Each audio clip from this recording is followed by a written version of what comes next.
साहेब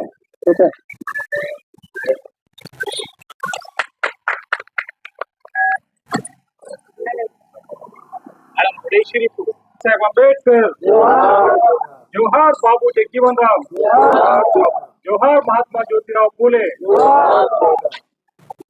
కొనసాగిద్దాం మానవుల ఆశయాలను.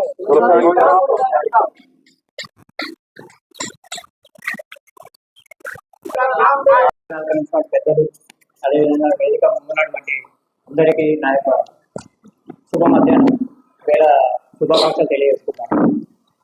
నా పేరు చంద్రబాబు, నేను సోషల్ వెల్ఫేర్ డిపార్ట్మెంట్ నుంచి వచ్చాను. ఈరోజు ప్రోగ్రామ్ ఎందుకు కండక్ట్ చేసుకున్నామంటే, అసలు ఏ డిపార్ట్మెంట్ వాళ్ళు మనకి ఏ సేవలు అందిస్తారు, మనకి ఏదైనా సమస్య వచ్చినప్పుడు ఏ డిపార్ట్మెంట్ దగ్గరికి పోవాలి అని తెలుసుకోవడానికి మీ అందరికీ తెలపడానికి ప్రోగ్రామ్ కండక్ట్ చేయడం జరుగుతుంది. సో నా డిపార్ట్మెంట్ వచ్చేసి హాస్టల్స్ స్కాలర్షిప్ సంబంధించిన డిపార్ట్మెంట్ అది. మా డిపార్ట్మెంట్లో 5వ తరగతి నుంచి పీజీ హైయర్ ఎడ్యుకేషన్ వరకు కూడా హాస్టల్ ప్రొవైడ్ చేయడం జరుగుతుంది. సో చిన్నపిల్లలకైతే డైలీ ఎగ్ ఉంటుంది, వీక్లీ 2 days చికెన్ ఉంటుంది. గవర్నమెంట్ స్కూల్లో చదవాలి పిల్లలు. మా హాస్టల్లో అకామిడేషన్ ఇస్తాం, వాళ్ళకు బెడ్ ఫ్రీ, ఫుడ్ ఫ్రీ ఉంటుంది. ప్లస్ సబ్బుల బిల్లు అని మంత్లీ 500-600 ఇస్తూ ఉంటాం వాళ్ళకు. అది చిన్నపిల్లల హాస్టల్ సంబంధించి. అదే పెద్ద పిల్లల హాస్టల్కి అయితే కాలేజీ వాళ్ళ ఇష్టమైన కాలేజీకి వెళ్ళొచ్చు. మా హాస్టల్లో అకామిడేషన్ ఉంటుంది. వాళ్ళకు కూడా సేమ్ డైలీ ఎగ్ ఉంటుంది, డైలీ బనానా ఉంటుంది, అండ్ వీక్లీ 2 times చికెన్ ఉంటుంది. ఇది కాకుండా మనకు బాగా ఉపయోగపడే స్కీమ్ ఒకటి ఏంటంటే ఓవర్సీస్, అంబేద్కర్ ఓవర్సీస్ అని. ఇక్కడ కాకుండా డిగ్రీలో 75% మార్కులు సంపాదించుకొని ఫారెన్లో ఏం చదువుకున్నాం అనుకున్నప్పుడు గవర్నమెంట్ 25 లక్షల స్కాలర్షిప్ ఇస్తుంది. వాళ్ళకు ఏదైతే ఫ్లైట్ ఖర్చులు ఉంటుందో ఆ టికెట్ ఖర్చు కూడా గవర్నమెంటే భరిస్తుంది. సో అలా ఎవరైనా పాస్ అయిన వాళ్ళు ఉంటే, 75% మార్కులు తెచ్చుకున్న వాళ్ళు ఉంటే, నాంపల్లిలో మా ఆఫీస్ ఉంటుంది. అక్కడికి వచ్చి ఆన్లైన్లో ఫస్ట్ ఆన్లైన్ చేసుకున్న తర్వాత నాంపల్లిలో మా ఆఫీస్లో సబ్మిట్ చేస్తే మీకు ఏదైనా గారు ఎంక్వైరీకి వస్తారు. మీరు పెట్టిన సర్టిఫికేట్స్, ఆ స్టూడెంట్ నిజంగా అక్కడ పోయి చదువుతున్నాడా, అక్కడి కాలేజీ అలాట్మెంట్ కాపీ ఉంటుంది, అవన్నీ వెరిఫికేషన్ చేసి ఓకే మీరు జెన్యూన్ పర్సన్ అనుకుంటే 2 years ప్రకారం 10 lakhs మీ స్కాలర్షిప్ మంజూరు చేస్తారు. సో ఎవరైనా ఉంటే ప్లీజ్ కాంటాక్ట్ చేయండి, మీకు తప్పకుండా సాయం చేయండి. Thank you.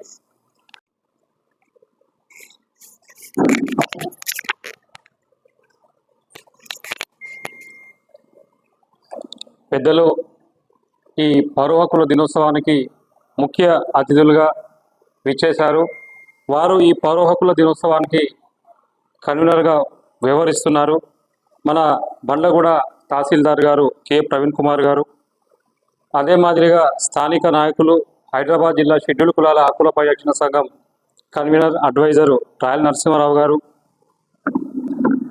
Welfare officer Chandrababu గారు, విఆర్ఓ కృష్ణగౌడ్ గారు, ఎంఐఎం నాయకులు నాగరాజు గారు, మనందరికీ స్వాగతం పలుకుతున్నాము. ఈ పౌర హక్కుల దినోత్సవం అనేది అప్పట్లో చంద్రబాబు నాయుడు గారు ముఖ్యమంత్రిగా ఉన్నప్పుడు ఆంధ్రప్రదేశ్ రాష్ట్రంలో దళితుల పరిస్థితి ఎలా ఉంది, గిరిజనుల పరిస్థితి ఎలా ఉంది, వాళ్ళు ఏ మాదిరిగా జీవిస్తున్నారు, వారికి కావాల్సిన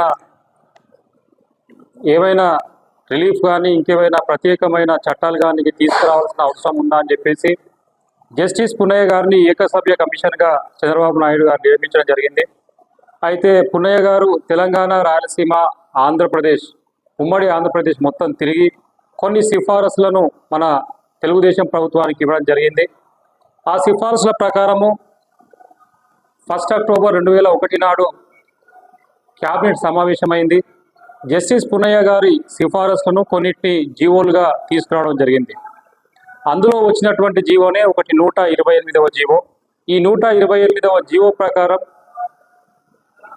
ఆ జిల్లాలో ఏవైతే ఈ ప్రాంతాలు ఉంటాయో, వెనుకబడిన ప్రాంతాలు ఉంటాయో, ఎవరికైతే ఈ యొక్క మన ఫలాలు అవసరమై ఉంటుందో, అంటరానితనం ఎక్కువగా పాటించబడుతుందో, ఈ అంటరానితనాన్ని రూపుమాపాలనే ఒక ఉద్దేశంతోనే 128వ జీవోకు రూపుదిద్దడం జరిగింది. ఈ జీవో 128 21 November 2001 నుండి అమల్లోకి వచ్చింది.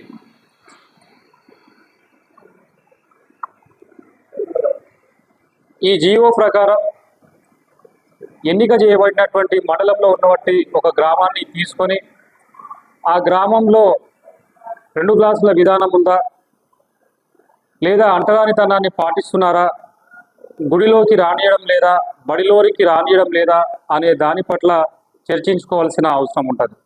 అదే మాదిరిగా సాంఘిక దురాచారాలు ఉన్నాయి కొన్ని మన మధ్యలో. ఈ బాణావతి కానీ, కేకావతి కానీ, జోగిని, బస్విని మొదలైనటువంటి వ్యవస్థ సాంఘిక దురాచారాలు ఉన్నాయి. ఈ దురాచారాలు ఏమైనా జరుగుతున్నాయా ఆ పలానా విలేజ్లో, పలానా బస్తీలో అనే దానిపైన కూడా చర్చించుకోవాల్సిన అవసరం ఉంది.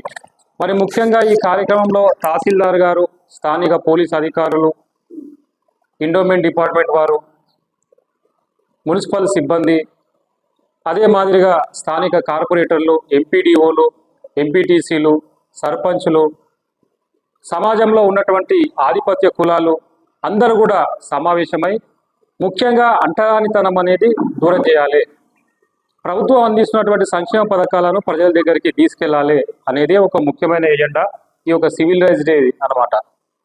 మరి ఈ సివిల్ రైట్స్ డేకు మన కన్వీనర్గా మండల తహసీల్దార్ గారు వివరిస్తారు. ఆయన ఒక మండలంలో చేసినటువంటి ఈ కార్యక్రమాల నివేదికను జిల్లా కలెక్టర్ గారికి పంపిస్తారు. జిల్లా కలెక్టర్ గారు అన్ని మండలాల్లో చేసినటువంటి ఈ సివిల్ రైట్స్ డే కార్యకలాపాలపైన ఒక నివేదికను తయారు చేసి ప్రభుత్వ ప్రధాన కార్యదర్శికి, సోషల్ వెల్ఫేర్ డిపార్ట్మెంట్ కమిషనర్కి, ముఖ్య ప్రధాన కార్యదర్శికి వీరందరికీ కూడా నివేదికల రూపంలో పంపించడం జరుగుతుంది. ఇది ఒక ప్రాసెస్ అన్నమాట జరుగుతుంది. మరి ముఖ్యంగా మనకు అంటరానితనాన్ని దూరం చేయాలి, ప్రజలను ఆర్థికంగా బలోపేతం చేయాలి, మనుషులంతా సమానమే, సమాజంలో ఎవరు ఎక్కువ ఎవరు తక్కువ అనేది కాదు అనేది తీసుకెళ్లాలనేది ఒక ప్రధానమైన ఎజెండా ఈ సివిల్ రైట్స్ డే యొక్క ఉద్దేశం. మరి దీంట్లో ముఖ్యంగా మనకు అంటరానితనం నిర్మూలన అనగానే మనకు గుర్తుకొచ్చేది మన మహనీయుడు భారతరత్న బాబాసాహెబ్ అంబేద్కర్ గారు. ఆయన తన జీవిత పర్యంతరము ఈ అంటరానితనాన్ని దూరం చేయాలనే ఒక ప్రధాన ఎజెండాగా, ఒక ముఖ్య ఉద్దేశంగా ఆయన జీవితం మొత్తం పనిచేయడం జరిగింది. మరి ఆయన రాసినటువంటి రాజ్యాంగంలో ఆర్టికల్ 17 ద్వారా అంటరానితనం అనేది ఏ రూపంలో ఉన్నా దాన్ని రూపుమాపాలే, అంటరానితనం ఎవరైనా పాటిస్తే అది శిక్షించబడే నేరంగా పరిగణించవలసి వస్తుందని ఆయన రాజ్యాంగంలో రాయడం జరిగింది. ఈ రాజ్యాంగం మనకు జనవరి 26, 1950 నుండి అమల్లోకి వచ్చింది.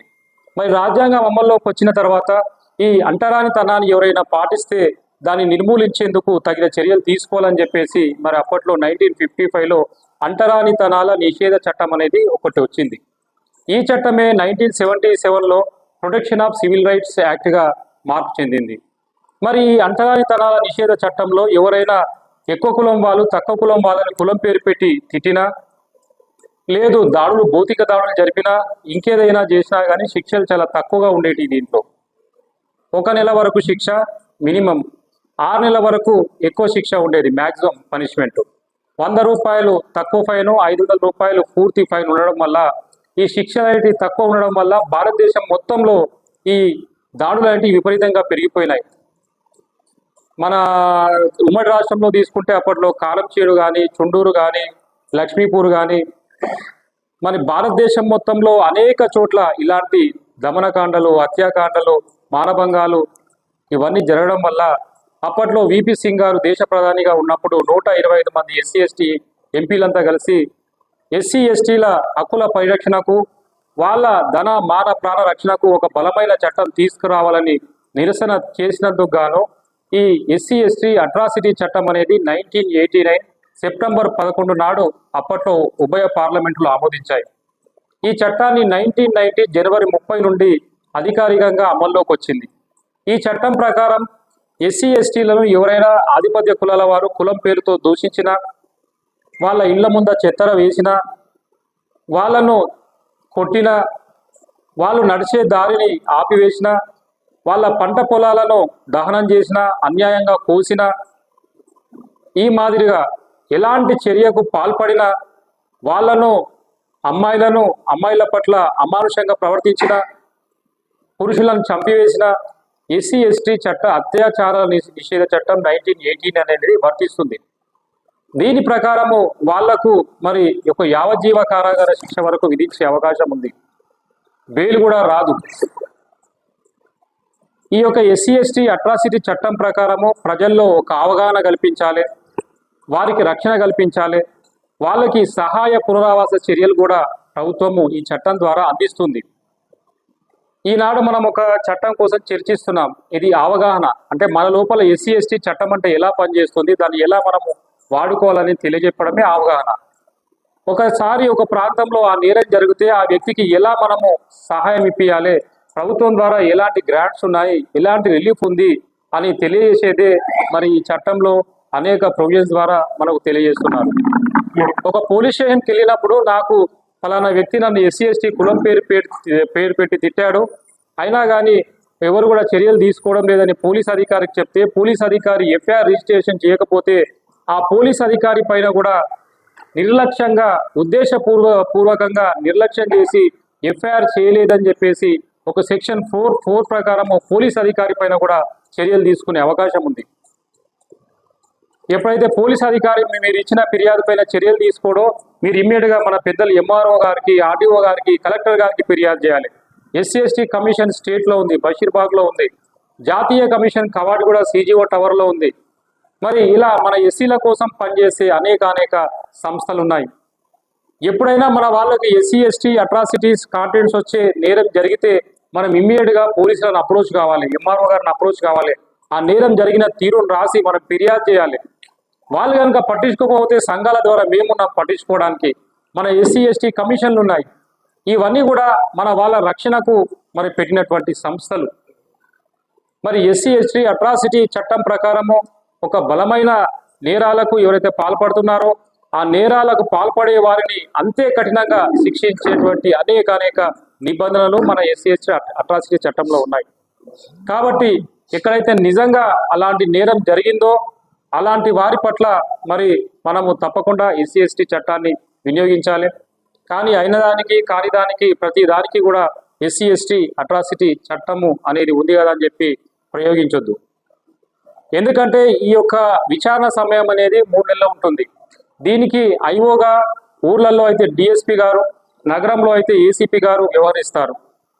3 నెలల సమయం ఎందుకు తీసుకుంటున్నారంటే బాధితుడి యొక్క క్యాస్ట్ సర్టిఫికేట్ తీసుకోవడం, మెడికల్ ఎగ్జామినేషన్ రిపోర్ట్స్ తీసుకోవడం, తదితర అంశాలన్నింటినీ కూడా తీసుకొని అప్పుడు ఆ నిందితుడిని మరి చట్టపరంగా శిక్షిస్తారు. ఈ చట్టం ద్వారా ఎవరైతే నేరస్తులుగా నిరూపించబడతారో వాళ్ళకు బెయిల్ కూడా రాదు. బాధితుల పక్షాన బాధితులు బలహీనులుగా ఉంటారు కాబట్టి వారికి కులం పేరుతో తిడితే మినిమము 1,00,000 రూపాయల వరకు కాంపన్సేషన్ కూడా ప్రభుత్వం ఇస్తుంది. దీన్ని ఎఫ్ఐఆర్ అయినప్పుడు ఒకటి, ఛార్జ్షీట్ చేసినప్పుడు ఒకటి, ఇలా దఫాలుగా ఉంది. ఏవైతే మర్డర్ కేసులు ఉన్నాయో, మానభంగం కేసులు ఉన్నాయో దానికి ఈ ఎస్సీ ఎస్టీ అట్రాసిటీ సెక్షన్ 8 ప్రకారము 8 లక్షల రిలీఫ్ రీహాబిలిటేషన్ అమౌంట్ ఉంది. కాబట్టి ఎస్సీ ఎస్టీలకు అండగా నిలవాలని చెప్పి, ఎస్సీ ఎస్టీల హక్కులను కాపాడాలని చెప్పేసి ఒక బలమైన చట్టాన్ని భారత ప్రభుత్వం మనకు అందించింది. కానీ దీన్ని ఇంప్లిమెంటేషన్ చేయడంలో అనేక వైఫల్యాలు వస్తున్నాయి. చాలా వరకు నిర్లక్ష్యపూరితంగా అధికారులు వ్యవహరిస్తున్నారు. మరి వాటిని అంతే ధీటుగా మనం ఎదుర్కొని బాధితుల పక్షాన్ని నిలబడి వారికి న్యాయం చేయవలసిన అవసరం ఉందని తెలియజేస్తున్నాను. మరి ఈనాడు మన చంద్రాయనగుట్ట ఒక కుమార్వాడిలో మరి ఈనాడు మన పెద్దలు నరసింహారావు గారు నేను ప్రతి నెల చేసే కార్యక్రమాలను ఆయన చూస్తుంటాడు. మా ప్రాంతంలో కూడా ఒక అవగాహన కార్యక్రమాన్ని పెడతామని చెప్పి ఎప్పటి నుంచో అంటే నేను పెట్టమని చెప్పాను. మరి ఈనాడు మరి ముఖ్యంగా ఎంఆర్ఓ గారు తన బిజీ షెడ్యూల్ని కూడా అది చేసి మన ఎంఆర్ఓ గారు రావడం వారికి కూడా నేను ముఖ్యంగా ధన్యవాదాలు తెలియజేస్తున్నాను. అదే మాదిరిగా నాగరాజు గారు ఎంఐఎం పార్టీ నాయకులు ఆయన శ్రద్ధ తీసుకొని ఈ కార్యక్రమాన్ని ఇక్కడ ఏర్పాటు చేయడానికి అనేక రకాలుగా ఆయన శ్రమించడం జరిగింది. వారికి కూడా ధన్యవాదాలు తెలియజేస్తున్నాను. అదే మాదిరిగా ఈ కార్యక్రమానికి విచ్చేసినటువంటి మన సంక్షేమ శాఖ అధికారి చంద్రబాబు గారికి, విఆర్ఓ కృష్ణగౌడ్ గారికి, ఈ సమావేశానికి విచ్చేసినటువంటి మీ అందరికీ కూడా మరొకసారి నేను ధన్యవాదాలు తెలియజేస్తున్నాను. మరి ఈ సివిల్ రైట్స్ డే అంటే ఏదో అనుకుంటారు, ఏదో చెప్తుంటారు, ఏమో అది ఇదని. కానీ ప్రతి ఒక్కరు తెలుసుకోవాల్సిన అంశాలు చాలా ఉన్నాయి.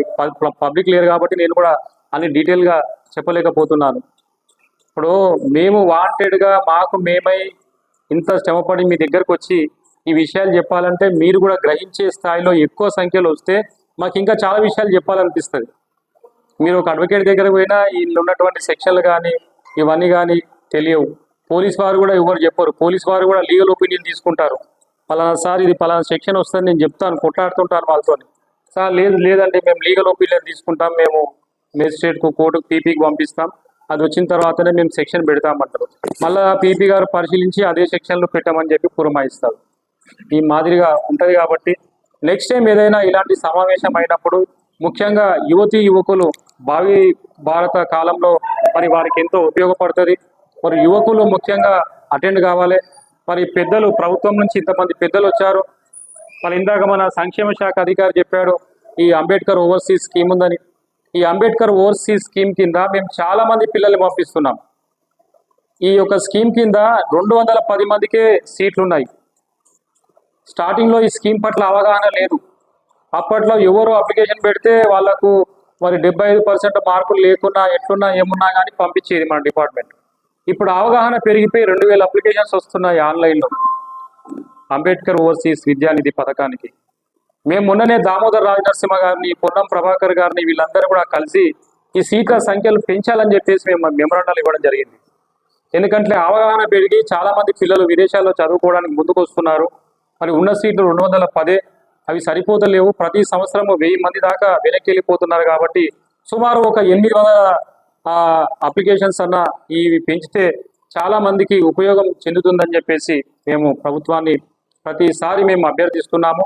మరి మన ఎస్సీ ఎస్టీలకు సంబంధించినటువంటి అన్ని విషయాల్లో పూర్తి స్థాయిగా మా ఎస్సీ రైట్స్ ప్రొటెక్షన్ సొసైటీ సంఘం అనేది పనిచేస్తుంది. మాకు ఈ చక్కటి అవకాశం ఇచ్చినటువంటి అధికారులకు మరొకసారి ధన్యవాదాలు తెలియజేస్తున్నాను. జై భీమ్, జై Bharat.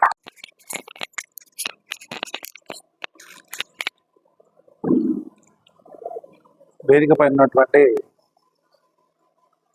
SC schedule caste rights రాష్ట్ర అధ్యక్షులు సుదర్శన్ బాబు గారు, అదేవిధంగా రాయల నరసింహారావు గారు, రిటైర్డ్ సబ్ రిజిస్టర్ గారు, అదేవిధంగా ఎంఐఎం పార్టీ నాయకులు నాగరాజు గారు, విఆర్ఓ గారు, సోషల్ వెల్ఫేర్ నుంచి వచ్చినటువంటి చంద్రబాబు గారు, వేదిక ముందున్నటువంటి ఎస్సీ వాడ బస్తీ యువతి యువకులు, పెద్దలు, పాత్రికేయులు, ప్రతి ఒక్కరికి కూడా నమస్కారం తెలియజేసుకుంటూ, మొత్తం ఉన్నాయన్నీ కూడా సుదర్శన్ బాబు గారు మాట్లాడేశారు.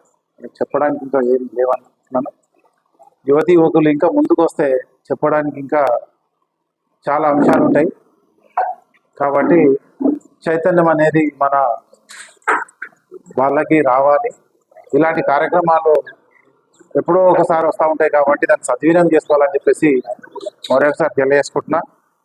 చెప్పిన అంశంలో మరొకసారి గుర్తు చేయవలసింది ఏంటంటే, మనకిచ్చినటువంటి రాజ్యాంగంలో పొందుపరిచినటువంటి అంశాలు అంటరానితనం, బాల్య వివాహాలు, గుడిమెట్లు ఎక్కనీయకపోవడం, కొబ్బరికాయలు అలాంటివి ఉంటనీయకపోవడము, అలాగే 2 గ్లాసుల పద్ధతి, కులం పేరుతో దూషించడము, ఇవన్నీ కూడా అప్పట్లో వాళ్ళు ఎదుర్కొన్నారు. కాబట్టి ఇలాంటివి ఉండొద్దు, సమాజంలో అందరు సమానమనే దానిపైన అంబేద్కర్ గారు పోరాటం చేశారు, రాజ్యాంగాన్ని మనకు కల్పించారు.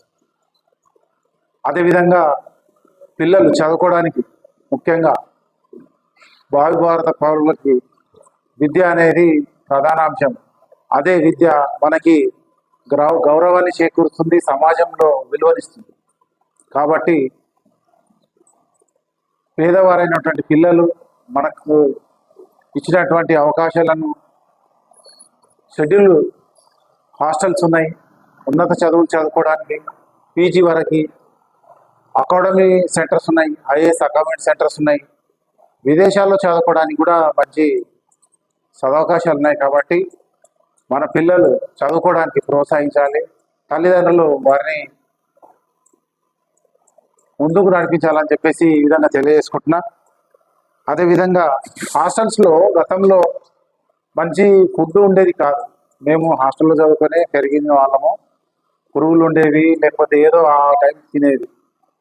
ఇప్పుడున్నటువంటి హాస్టల్స్ సన్న బియ్యం పెడతా ఉన్నారు, ఎగ్స్ ఇస్తూ ఉన్నారు, పాలు పెడుతున్నారు, చికెన్ ఇస్తున్నారు, ఇంకా మిగతా టైంలలో కొన్ని స్నాక్స్ లాగా కూడా అందిస్తూ ఉన్నారు. ఇంతటి సదుపాయాలు కల్పిస్తున్నటువంటి ప్రభుత్వము పిల్లల్ని హాస్టల్స్లో, గవర్నమెంట్ స్కూల్స్లో మంచి విద్యలు ఉన్నాయి కాబట్టి పిల్లల్ని అక్కడనే చదివించాలని చెప్పేసి ఈ సివిల్ రైట్స్ డే సభాముఖంగా మీకు తెలియజేసుకుంటున్నా. ఇంకా అన్నగారు చెప్పినట్టు జస్టిస్ పున్నయ్య గారు తెచ్చినటువంటి ఈ సివిల్ రైట్స్ డేని ఈ మధ్య కాలంలో ప్రతి ఒక్క మండలంలో ఈ కార్యక్రమాలు జరుగుతూ ఉన్నాయి. ఇందులో జరిగినటువంటి అంశములు ప్రాబ్లమ్స్ ఏవైతున్నాయో మేము నోట్స్ చేసుకొని గౌరవ జిల్లా కలెక్టర్ గారికి నివేదిక పంపడం జరుగుతుంది. అక్కడి నుండి ఉన్నతాధికారులకు రాష్ట్ర అధికారులకు నివేదికలు వెళ్తాయి కాబట్టి మీరు అందుకే ఈ సివిల్ రైట్స్ చేశారా లేదా అని చెప్పేసి అంశం పైన మమ్మల్ని అడుగుతూ ఉంటారు. అందుకే ఈ కార్యక్రమము మంచిగా నిర్వహించాలని చెప్పి ఉద్దేశంతోనే నేను 24th నాడే 6 రోజుల ముందే నేను అందరు అధికారులకు అందజేయాలి, మంచిగా జరపాలి, మంచిగా నిర్వహించాలనే ఉద్దేశంతోనే ఆర్డర్స్ తీయడం జరిగింది. దాని ప్రకారంగానే నరసింహరావు గారు, ఇక్కడ ఉన్నటువంటి నాగరాజు గారు మంచి అందరినీ ప్రోత్సహించి ఇంతవరకు తీసుకొని వచ్చారు. ఇంకా మిగతా ప్లేస్లు ఎక్కడైతే జరిగినా కానీ మంచి సంఖ్యలో రావాలని చెప్పేసి నేను కోరుకుంటున్నా. ఇటు కార్యక్రమానికి సమయాన్ని తీసుకొని రాష్ట్ర నాయకులు గారు ఈ కార్యక్రమాన్ని ఇచ్చేసినందుకు వారికి ప్రత్యేకమైనటువంటి ధన్యవాదాలు తెలియజేసుకుంటున్నా. అదేవిధంగా నరసింహరావు గారు, నాగరాజు గారు, ముఖ్యంగా సోషల్ వెల్ఫేర్ డిపార్ట్మెంట్ వచ్చినటువంటి చంద్రబాబు గారు కూడా ప్రత్యేకమైనటువంటి నమస్కారాలు తెలియజేసుకుంటూ మీ అందరికీ కూడా సివిల్ రైట్స్ డే కార్యక్రమము విజయవంతంగా నిర్వహించినందుకు మీకు అందరికీ కూడా ధన్యవాదాలు తెలియజేసుకుంటూ సెలవు తీసుకుంటున్నాను.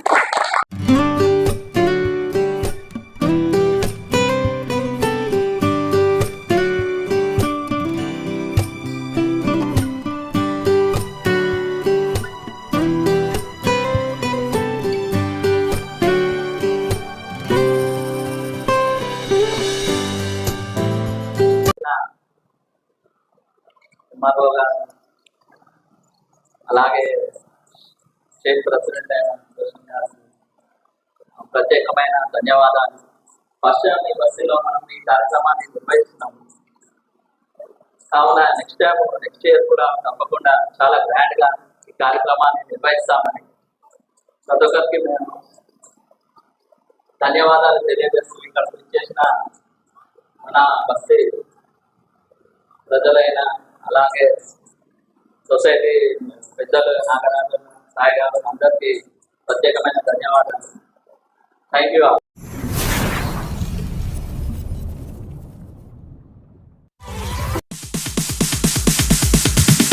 Sorry, it's DJ.